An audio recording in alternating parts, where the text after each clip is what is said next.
Hey guys, welcome to another episode of the A3U Review. On the last episode, we did say that we were going to take a look at the AD-17 Soundwave. And the AD-13 Devastator. But scratch that. These are awesome figures, but we actually got something a little bit newer in. I was just at the TFCon in Chicago on the weekend. And there are a few things that came in, and we kind of want to take a look at them. So just for now, I mean, these are great figures. Yep. We're going to put them in the back seat for now and take a look at something a little bit newer. All right, so what we have in store for you guys is that we're going to take a look at the Fansproject Lost Exo Realm LER-02 Cubrar convention exclusive. Wow, what a mouthful. I know. And we're going to take a look at, just in, the reformatted R-08 Azalea by Mastermind Creations. That's right. So my name's Alex. I'm Boris. And you're watching the A3U Review.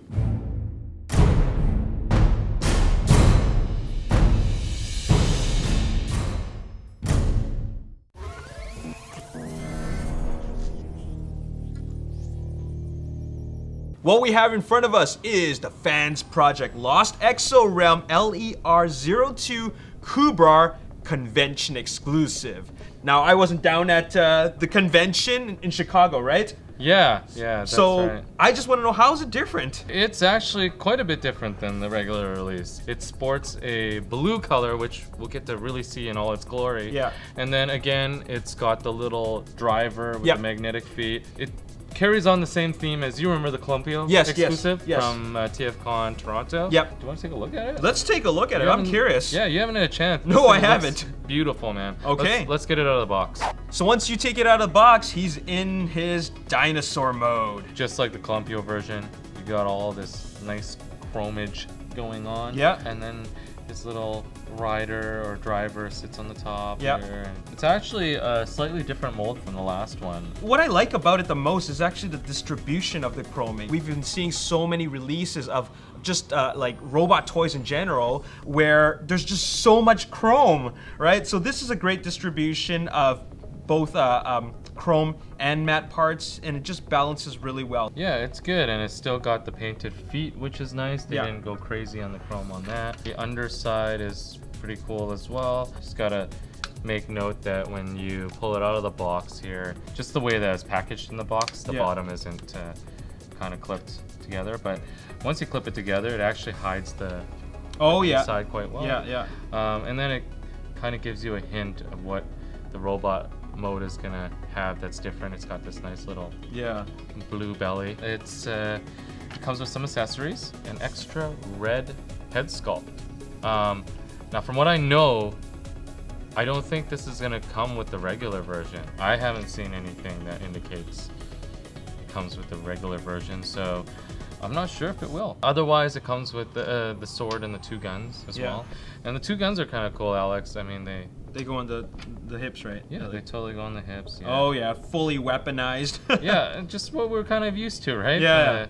From these dino robots. Very, very cool. Yeah. What do you think? So far, it looks good.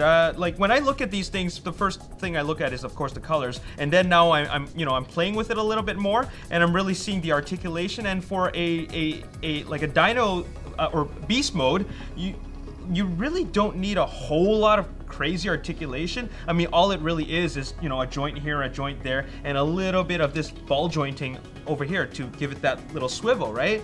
But other than that, there's not much you really need. And it's good that they have this ball joint here for the head. You can expect the same from the tail, so it's all good. Another thing to also note is I did notice a little bit more swirling on the plastic. It's not the biggest thing, but I hope that in production for the mass release, maybe they fix that a little bit. Let's get it into robot mode. Okay. We now have them in the robot mode, and I am impressed. The blue color really, really stands out, and it has a little bit of a metallic in it. In the plastics. So that's really cool.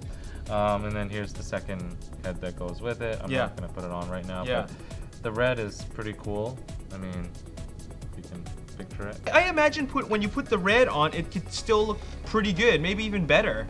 Yeah, I think it it gives it some contrast. Yeah. So it's not all blue. Yeah. You know, it'll match with that part. It's a good looking figure. I love the proportions. Proportions are great. Right, and it's beefy, and it's not too stocky. It looks really good, and it's very posable. Oh yeah, and I also want to point out the fact that they did a good job in finding a place to put the tail. They tuck it in here right in between these flaps. So really nice touch. A lot of it is due to the fact that they have these two little pegs that are made just to kind of peg it in place, Yeah.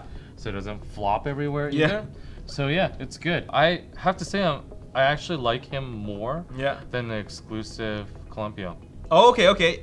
Yeah. You know what? I'm gonna have to agree. After seeing the robot mode, I'm really liking it. The dinosaur mode is good, but I'm just really liking the styling of the way it looks in general. This one is actually one of the more outstanding ones in my opinion. Yeah, this is a hot figure. Yeah, definitely. Okay, well that is our spotlight on the Fansproject Lost Exo Realm LER-02 Cubrar convention exclusive.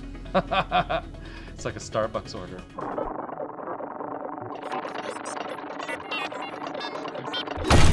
Here we have the reformatted R-08 Azalea by Mastermind Creations. Nick is gonna review this one with me.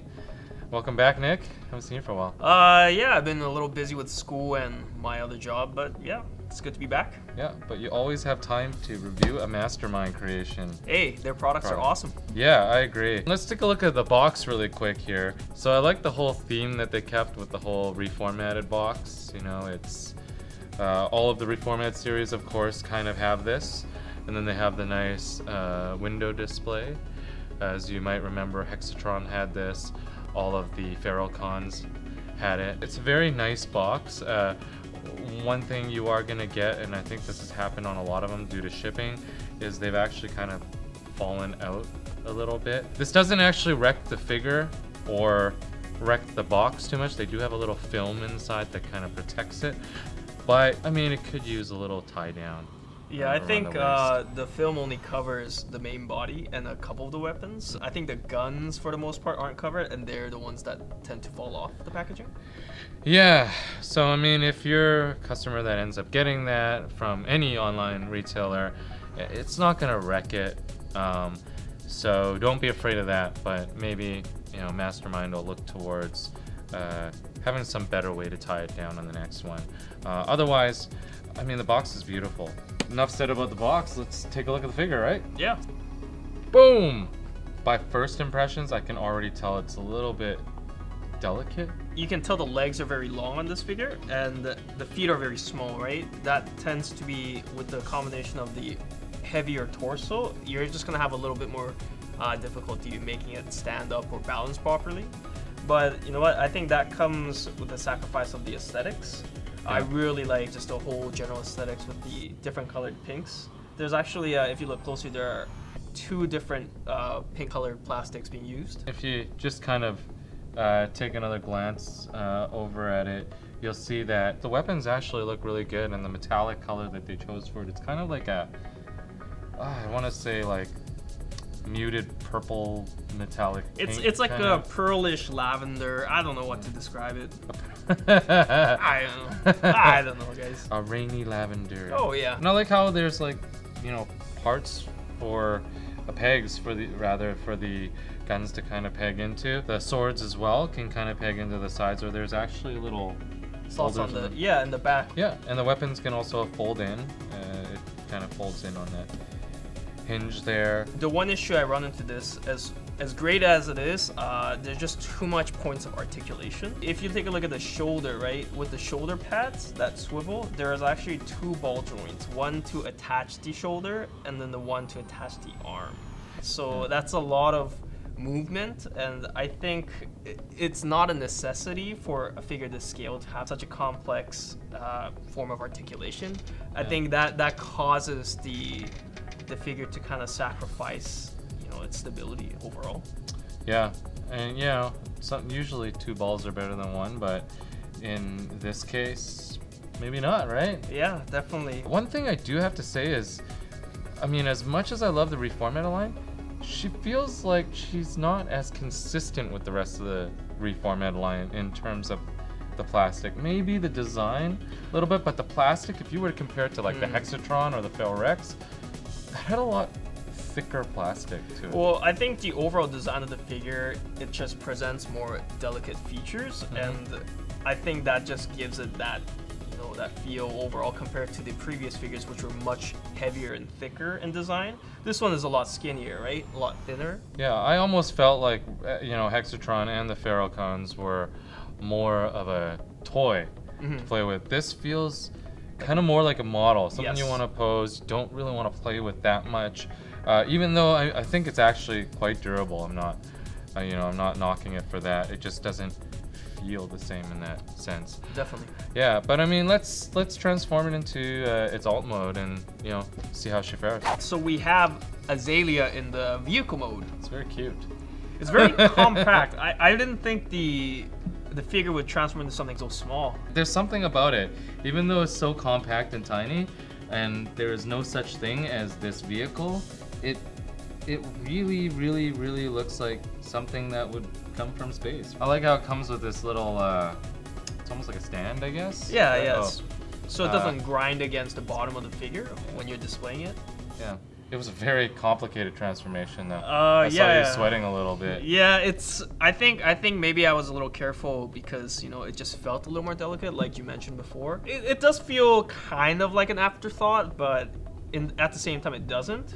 Just because there's a lot of, you know, kibble here and there on the underside. But I think for a figure with this much articulation, it's kind of to be expected as something more difficult to transform. I do like how all the weapons are kind of utilized and there's a spot for all of them.